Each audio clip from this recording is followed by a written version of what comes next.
हाय, स्वागत आहे माझ्या मिनी ब्लॉगमध्ये. तर आज होती नागपंचमी आणि नागपंचमीच्या आम्ही अशी फोटो वगैरे लावून पूजा करून घेतली होती. असं हराळीची माळ करून लावली होती.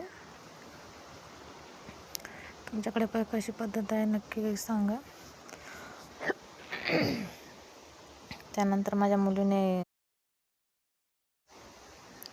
ते असले कट करून ठेवले, ते खराब झाले होते म्हणून म्हटले फेकू द्यावा. बाहेर आले तर असं मस्त पाऊस उघडला होता आणि मस्त वातावरण झालं होतं. तर मग लिंबू आणले होते, ते फेकले आणि असं वातावरणाची मजा घेत होते. तुमच्याकडे कसं आहे पाणी पाऊस नक्की कमेंट करून सांगा. चला तर बाय.